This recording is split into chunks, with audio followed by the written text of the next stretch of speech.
This isn't Humpty Dumpty, because I got an arthritic thumb, and it helps it from.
Okay, there we go.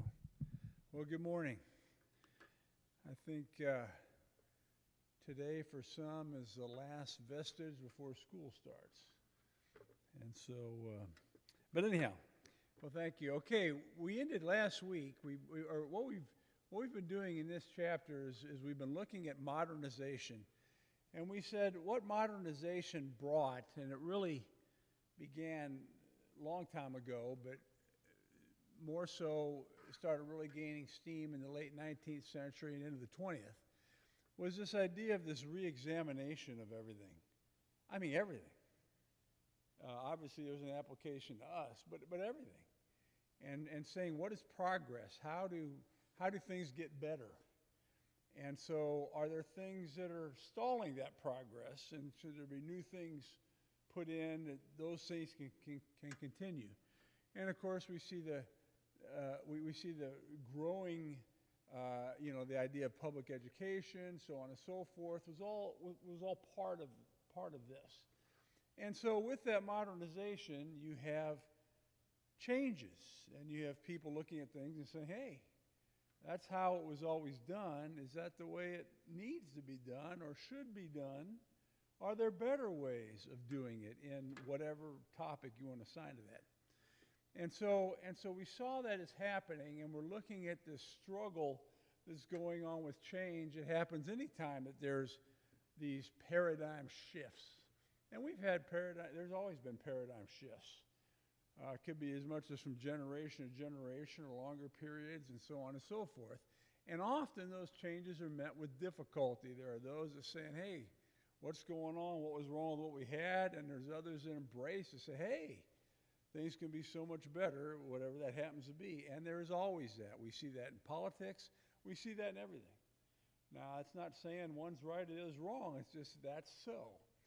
And so we saw last week, we looked at how this was beginning, or we saw the rise of what we called the anti-Sunday school, or also the one-cupper understanding of things. And that kind of developed because in the 19th century, you see across Protestant Christianity this rise of Sunday school. Now, Sunday school was not necessarily just as we think of it, teaching Bible stories and so on. Some of it was getting schooling to people. And so, to kids and things like that. And so it kind of evolved and so on and so forth.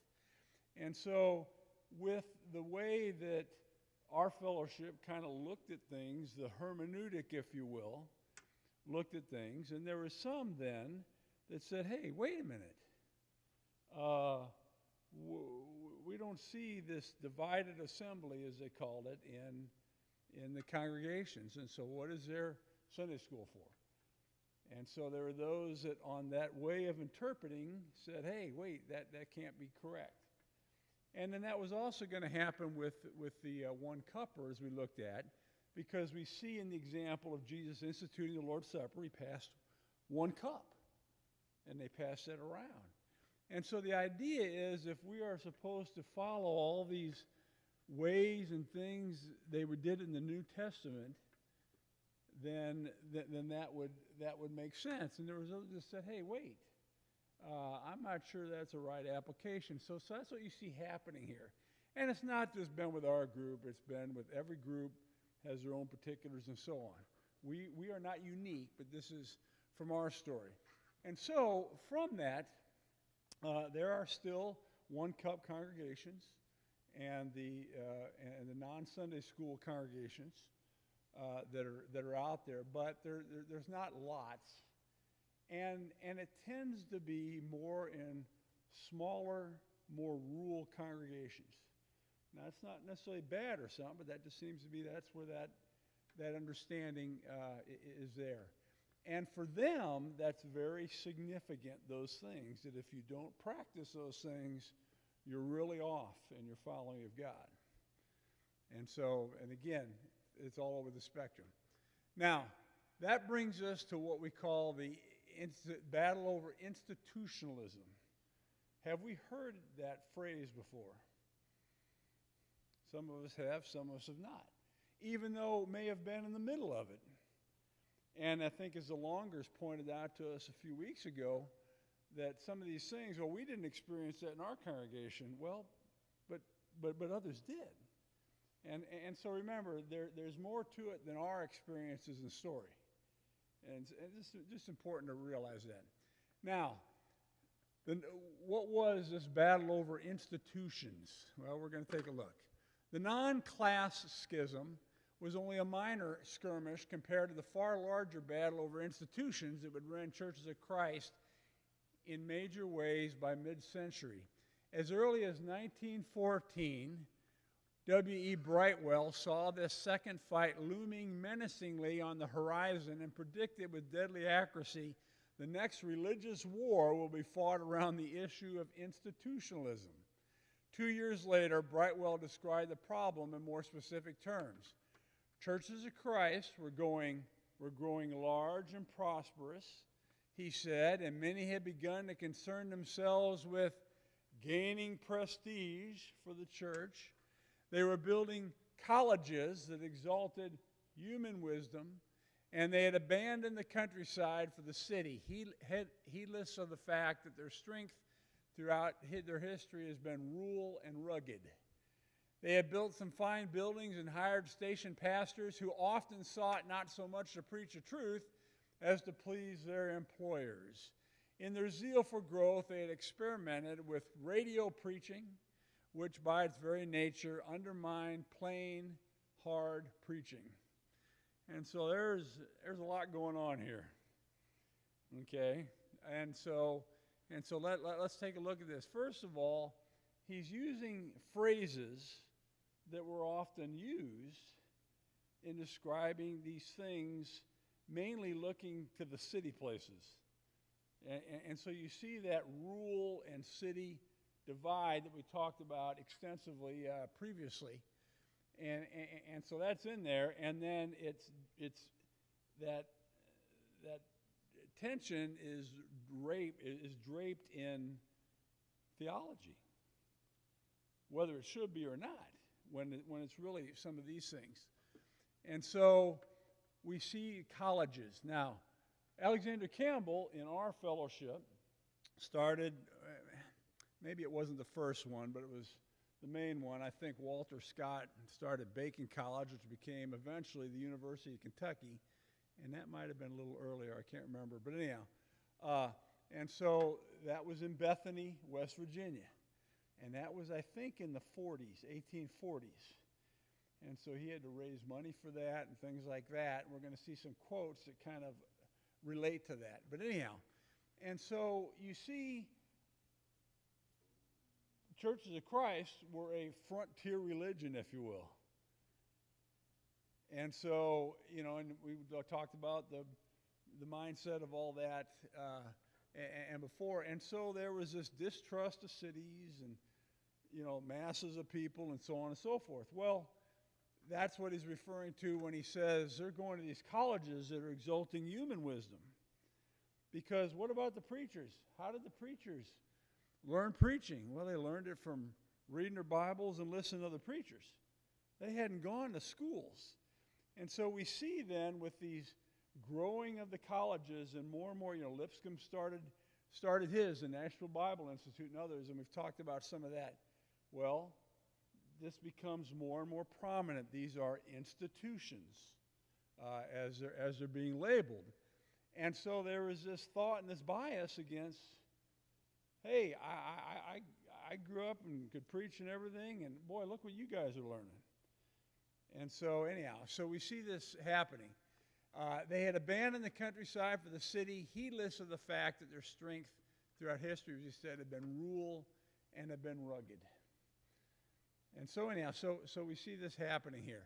Because there was no amen corner in the radio audience, Brightwell complained that temptation was therefore strong to play safe and build up a clientele of regular listeners. For those reasons, Brightwell lamented churches of Christ were in crisis and therefore joined the fight against the building of institutions within this tradition. And so we're going to talk about the development of the Herald of Truth radio broadcast and so on. So what is he saying?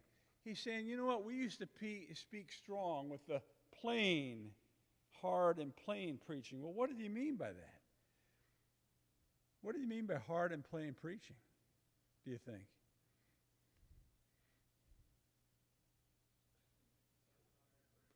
Well, hellfire and brimstone on a theological point, but also about, hey, this is why on all these positions,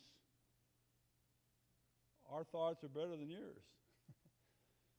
And so, and of course, we probably remember hearing and grew up in places where there was lots of sermons that are often dealing with these views on all these different positions, and maybe not as much about Christ, because there is this equating with an understanding as having a certain view on positions as being the same as following Christ. And so that's probably some of what he's talking about. And so now, to get a bigger radio audience of people listening, well, you can't quite talk about those things that way. And I think that's what he's referring to as this lamenting about the way things were done. Now, Brightwell was but one of a cadre of anti-institutional leaders among the churches of Christ in the late 30s and 40s, or into the 50s. But the principal leader, again, was in the 40s, was 4E Wallace Jr. And as a principal heir of the radically democratic sentiments of the 19th century churches of Christ, Wallace was just as concerned to combat the institutionalizing tendencies as he was to combat premillennialism. So what was the radically democratic sentiments? Well, remember where we came from. We came from a thinking where Campbell and others and many of the people coming over here came from Europe. And what was the situation in Europe? Church, state, control of things. And so what happened? Well, if you didn't toe the line, you were on the outs, and one time burning people at the stake and so on and so forth because they thought different. Well, and so this idea of this, this authority telling everybody what to do. And so when they came here to America, this idea of democracy, which wasn't in place just at the time of coming to America, but as we know, developed, and that idea that we got the freedom to determine these things rather than a king, and so on and so forth, or a dictator, as we hear in more 20th century terms. And so that became so clear to them that idea of freedom became very intertwined in how they looked at the scriptures. And we wouldn't disagree with that, because we would agree with that probably, and that idea of that freedom. And so anything that, and so for many, holding on to that value was almost the same as holding to the gospel. And so anything that would work to undermine that would be charged against. And so these institutions, if you're supporting them, some viewed as this was going to be them telling us what to do. And so that's what that's meaning by those democratic sentiments. Ironically, in Wallace's destroying, if you will, much of the premillennial thought.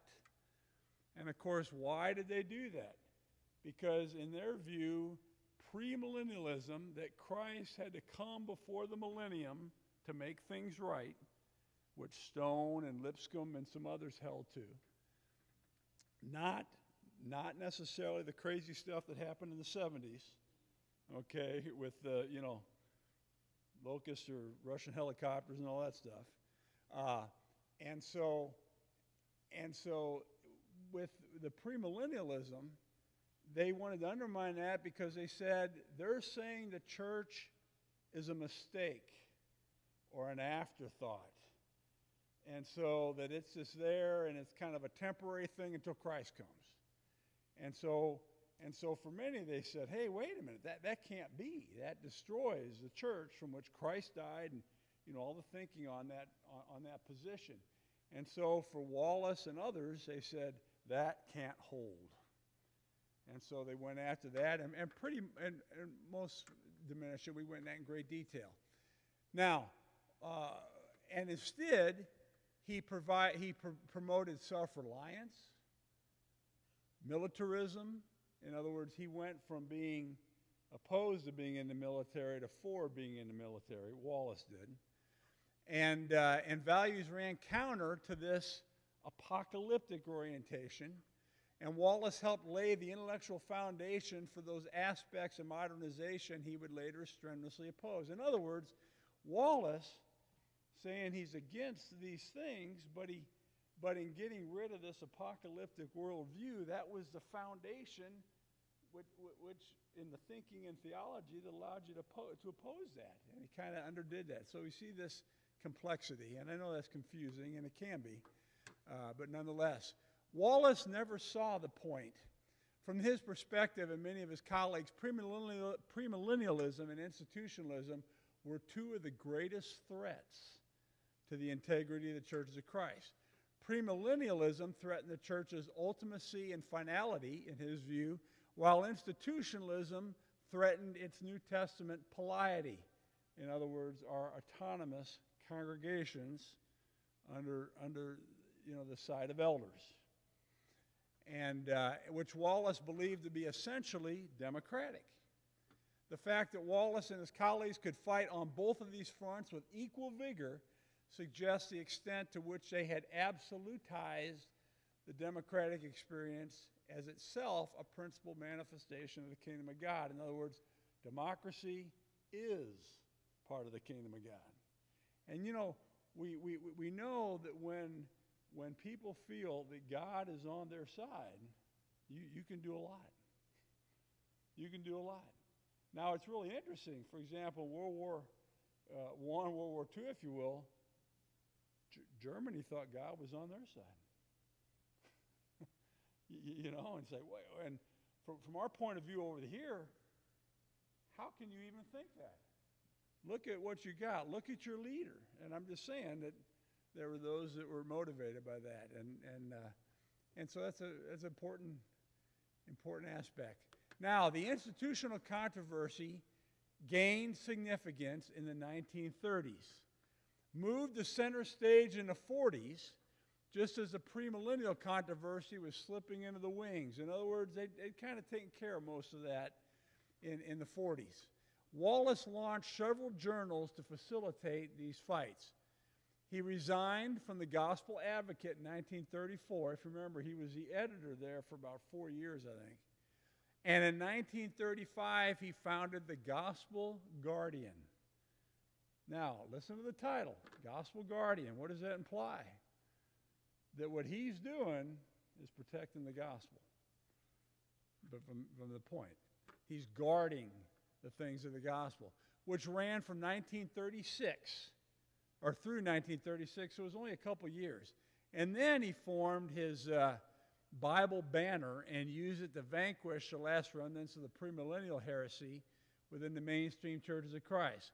By 1949, having defeated apocalypticism, Wallace ceased the publication of the Bible banner. So again, we see how influential these publications are. Even though everybody thinks everybody's autonomous, these publications had great influence. But the fear of modernization still roamed the landscape of our churches of Christ, deploying the simple democratic values of this tradition and seducing the faithful with the allurements of big city churches, centralized control, bureaucracies, and modern institutions. If Wallace was too old or too tired to take on this second threat, younger men were determined to take up the sword. In other words, these concerns about institutionalism were going to dominate the 40s and the 50s and even some into the 60s. Now, there are congregations that we have here today, St. Charles County, that still hold very deeply to this, to this way of looking at things. And so it isn't all gone, but probably most churches of Christ do not hold to that in this way. Especially those that are sending their kids off to Harding, or their grandkids, or so on and so forth, right? And so, but that's not fully what the institutional thing is, sending them to a college.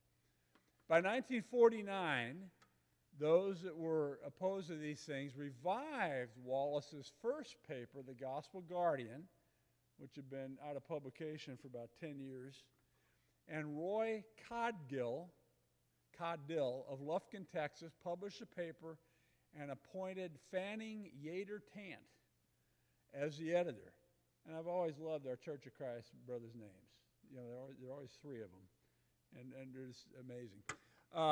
The battle against institutions raged throughout the 1950s, but proved ultimately a lost cause, at least in the context of mainstream churches of Christ. And this class has been looking at kind of examining things more so from the mainstream churches of Christ point of view.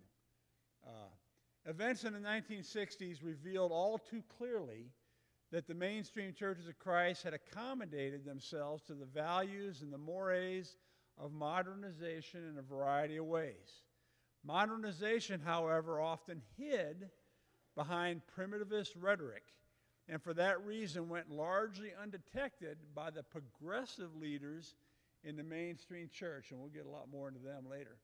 In point, the idea of primitivism, in other words, let us restore the first New Testament church, let us do things as they did them, and so on, that has been the foundation of our fellowship from, back in the time of Campbell's.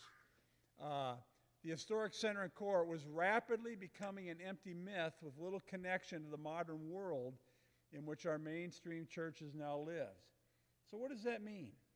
That means that the thinking and the ideas that energized them in the 19th century were now in the 20th. And things have changed. Culture has changed. Those influences have changed.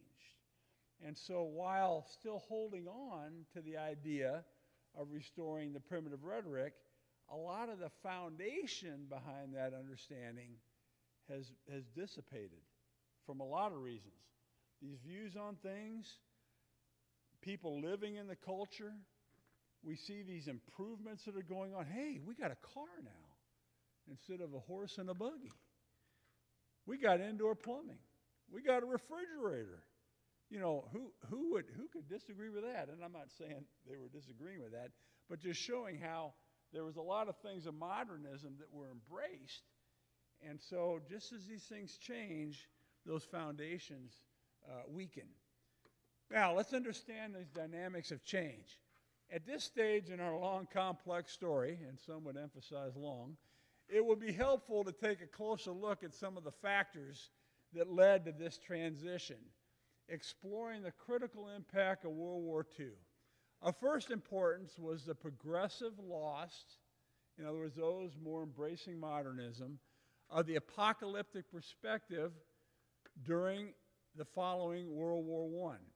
It is equally important to observe how the loss of apocalypticism was undermined in significant ways the primitivist dimensions we so long have held, and we've been talking about that. The orthodox assumption in our churches of Christ was that the millennium, that 1,000 years, whether Christ came before or he came after, um, uh, would be restored, the first age. For this, apocalypticism infused primitivism with hope and expectation. For this reason, some form of apocalypticism, whether postmillennialism, in other words, things are improving and getting better and we're reaching the world with the gospel, and when that happens, then Jesus is going to come. And that's what Alexander Campbell and many people held to the premillennialists like Lipscomb, like Stone, that, hey, it's so bad, it'll never get better till Christ comes. Or simply an apocalyptic worldview served to power the primitivist perspective among churches of Christ throughout the 19th century. Apart from the source of power, primitivism sputtered and either collapsed into a system of legal constraints or simply became irrelevant. This was clearly the fate of primitivist vision among 19th century followers of Campbell. Conservatives like Benjamin Franklin, alienated from the postmillennial progressivism of the Campbell tradition, even though he held Campbell just in the highest regard, he didn't buy into his postmillennial positive views of things. And they became to view primitivism as little more than a legal code grounded in a pattern of the ancient church. In other words, primitivism became, what did they do and how did they do it and how well are we following that? Progressive followers of Campbell simply rejected primitivism as outdated and irrelevant in the world in which they lived. Now, we saw that in the division between the disciples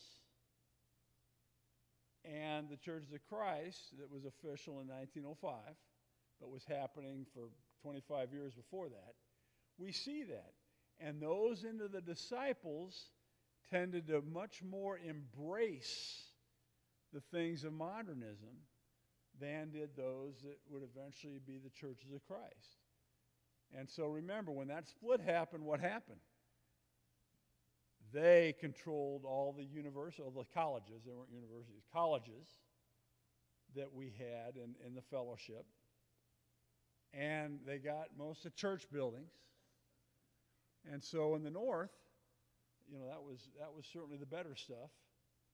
And so what happened? Well, you're poor, you don't have much, you didn't win the lawsuits to keep control of the building. And so things were much more economically poorer and rural and so on and so forth. And so that's what we see happening. In the aftermath of World War I, a similar split occurred among those with the primary roots in the Stone-Lipscomb tradition. Cut loose from their apocalyptic moorings, many in this tradition, especially the rural, the poor, and those that weren't going to college, found ever more compelling the barren legal tradition established by those who had radicalized Alexander Campbell's Christian Baptists in the early 19th century. And so what is that again saying? Remember, Christian Baptists, Campbell was in his hard-charging, tearing down the establishment and saying the things that were wrong with things. And so there were some that took that and ran with it even further than he did. And so when we hear the radicalizing, that means taking it further maybe than he even meant it to. And so there's this embracing then of this legal tradition, this way of looking at things as becoming most prominent and most important. And so it's happening now. So long as primitivism was joined with apocalyptic perspective, it remained alive, expectant, and dynamic. But when the apocalyptic engine had lost its power, primitivism also lost its dynamic quality. For all of this, many of those hardy rural souls who clung to the primitive perspective mounted a furious attack on the modernizers who claimed with considerable justification, had abandoned the ways of the fathers. And it was. They were looking at things different. They were applying the things of our modern age to their understanding of faith. And so that was different because 100 years now has gone by. And when we started this course again back in January, when we went over fundamentalism and that battle with the culture and science, that's what we were going over, was that change that was happening in society. But others in the Stone Campbell tradition, especially the more well-to-do and educated urbanites, increasingly came to view the primitivist perspective as irrelevant, except as a measure of traditional orthodoxy. In other words, we're holding on to that claim, but all the things that the foundation that was under it, those have now gone, and so now there's the claim.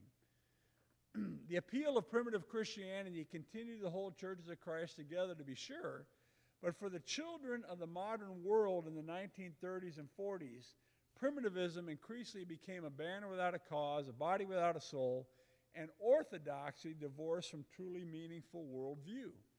The early stirrings of these changes were seen and reflected in the New Christian Leader and the 20th Century Christian magazine.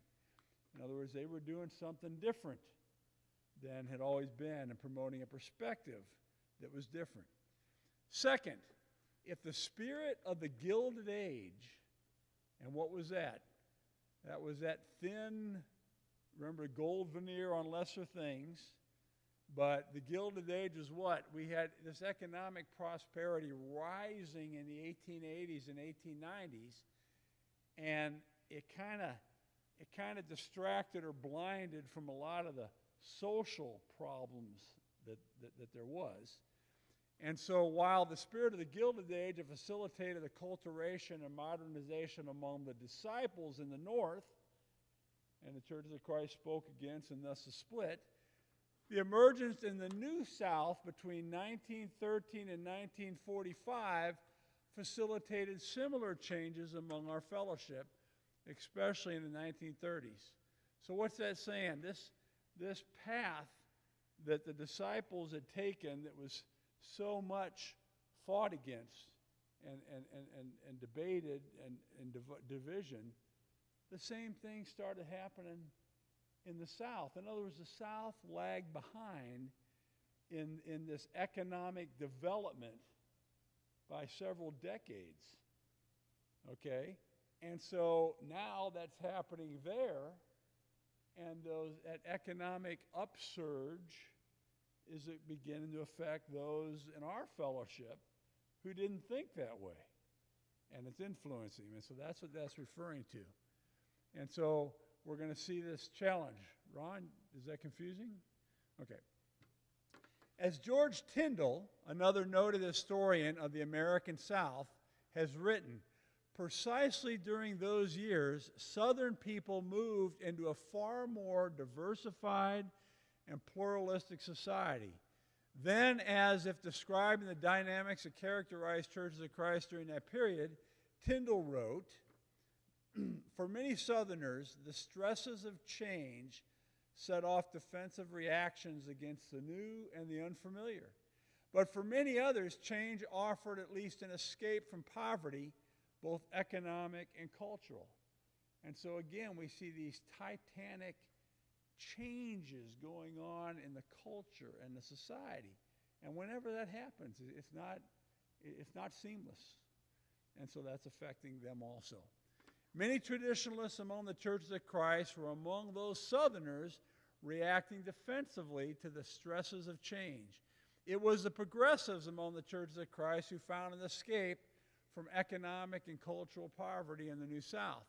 They sought to chart new directions for churches of Christ, focusing especially on constructive journalism, 20th century Christian and so on, and theology that would take modernity seriously.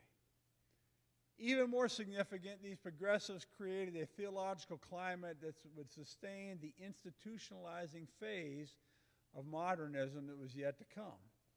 And so these changes that are going on among some, not among others, this is all churning in this transitional time. Third, while the more moderate progressive theology created a climate in which institutionalism could thrive, World War II proved to be the single most decisive factor prompting Churches of Christ toward greater modernization and efficiency toward an expansive program of institution building that took place in the 1940s and 50s.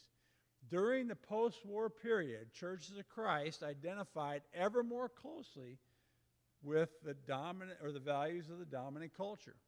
By 1960, they had practically completed the long, tortured journey toward full-fledged denominational status. And remember, by denominational status, our writer is saying at ease and in comfort with the culture, rather than alienated from it, is how they're referring to that.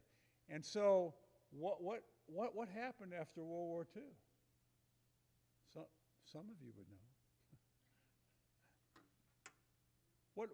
What was a big thing with all the guys getting out of the service? What was that government program of guys getting out of the service? Education, the GI Bill. My dad went to college, University of Iowa, got an economics degree on the GI Bill, as did lots and lots of others. Certainly thousands and thousands and thousands of others did. Okay, and that was going to be huge. And so colleges and institutions across the country expanded. And of course, ours were part of that. Remember, things usually don't just happen in their own little thing, even though we don't want to think that. And so that was part of it. What else happened after World War II in terms of religiosity or Christianity or however you want to term it? People started going to church more. It grew. Churches grew. The 50s were a huge decade of growth in church, not just Churches of Christ. All congregations were huge in that growing. And why was that? My gosh, we just came from out of this terrible world war.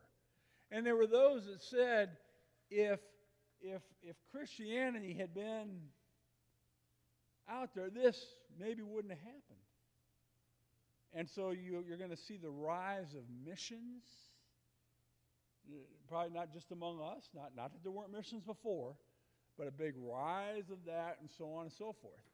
And so this is going to play into our story of institutionalism. Uh-oh. Heidi, did you block me?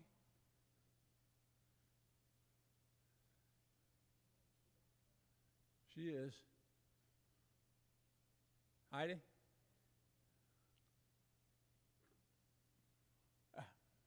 World War II prompted Churches of Christ toward institutionalization in three distinct areas: education, world missions, and general acculturation. I'm saying that poorly. That's a tricky word. Can you say that properly? Ellen?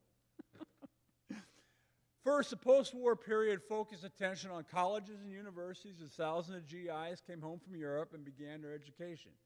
But at the close of World War II, Churches of Christ had 5 major colleges.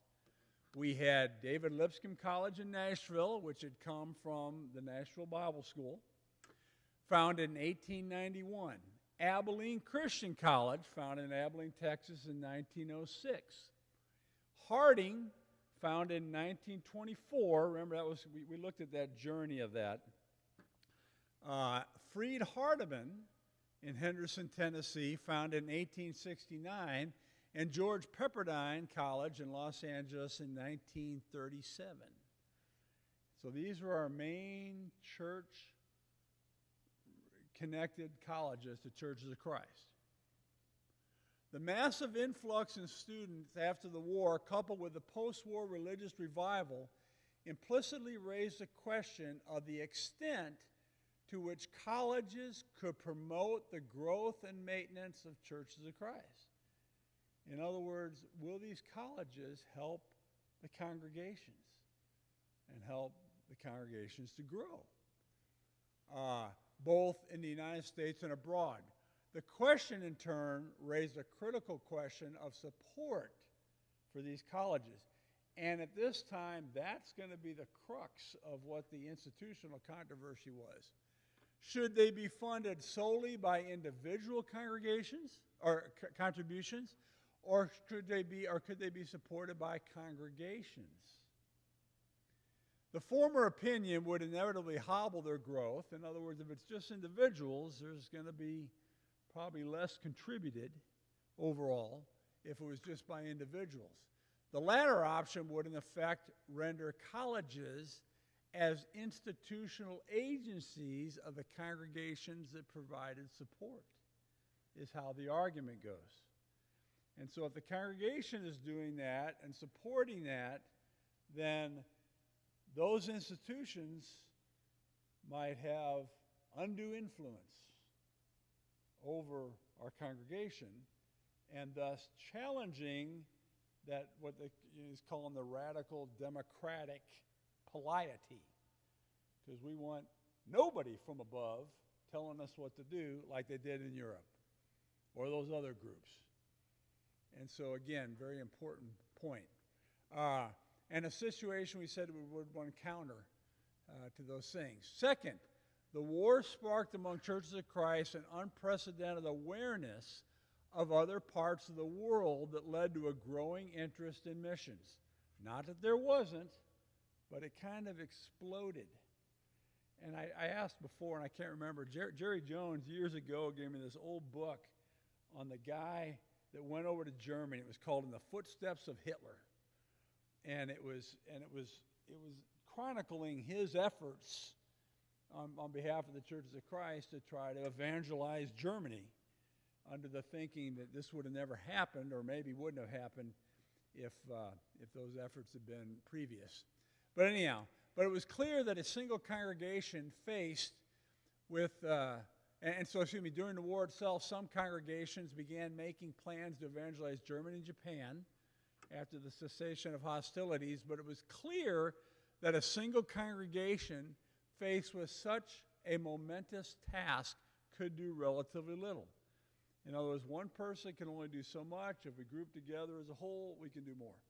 To solve the problem, some congregations propose that groups of churches channel funds to a single receiving congregation, which then would provide support for missionaries in the field. Partisans of a radically democratic piety thought that smelled the stench of centralized control in such schemes.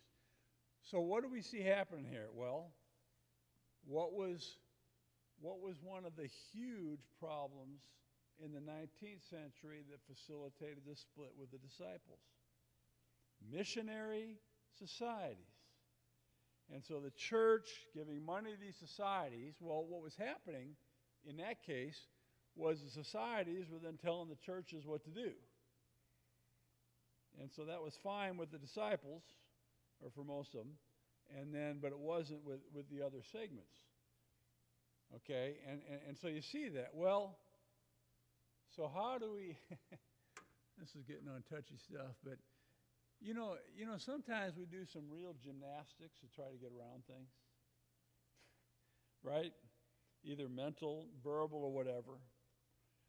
And so, we've defined things like this is the assembly and what happens in the assembly, but if it's downstairs, that's different, right? And we understand those arguments, okay? And I'm not saying yes or no, but those arguments are part of this. So, what do we have here? Well, we don't have a missionary society.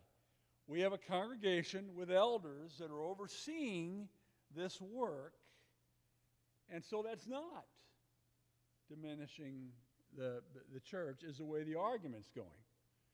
Okay? Now, one can agree or disagree with that, isn't the point.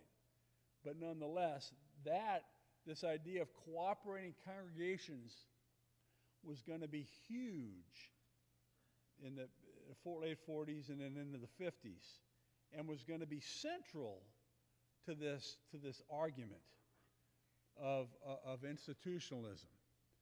And of course, this is how the Herald of Truth was going to be supported, and this is how other missionary adventures and things were supported. This is how Zambia. We send our money to the Sycamore Street Church of Christ, I think, in Memphis. is who oversees the Zambian mission that David French is a part of, and so on. So this arrangement is used today. Yes, Carl.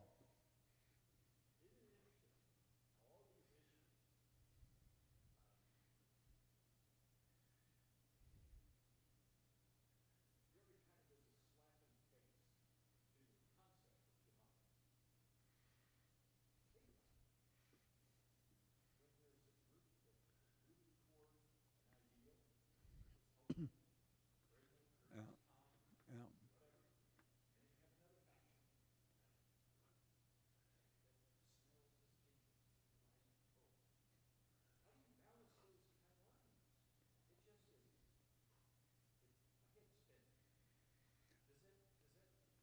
It 100%. Is it confusing? You mean that in these kind of things and arguments that either side is not always as consistent as they want to claim? That's often the case, isn't it? Uh, you know, we keep bringing out politics because it's so obvious in politics. This person's lying. Well, isn't this person been lying? But we don't pay attention to that. We're just paying to that one lying. Or so on and so forth. And so the thing is there a better way? Yes.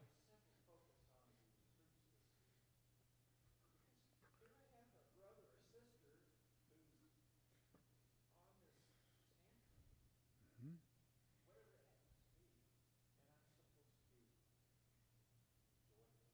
Oh,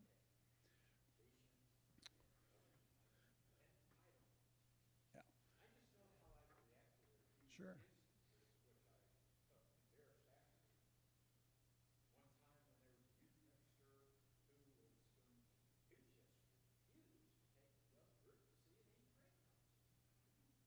To which concert? Oh, uh-huh.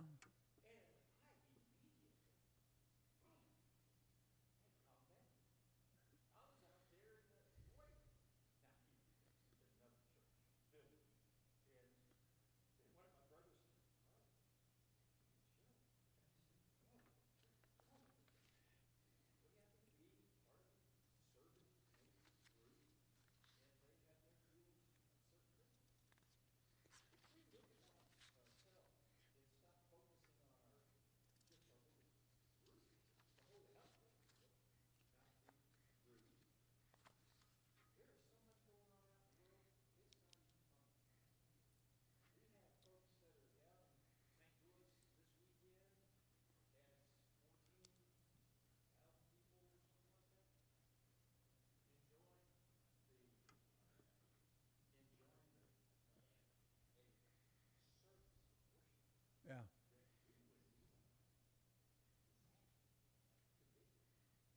Well, and so to kind of to finish and to kind of nutshell the thought is that unity and conformity are not the same thing. And so if there's a demanding of a conformity, there'll never be a unity because there's always going to be differences. And to say otherwise is just not true because for whatever reason. And some will say, well, you're not doing theology right. And that may be a case, and it may not be a case. It may just be, wow, one views it this way, one views it that way. One says tomato, one says tomato. Potato, potato, right? Right? In other words, that's what that song's talking about. And so it's important that we see that. All right, we're definitely over. So thank you, and we will continue on next time.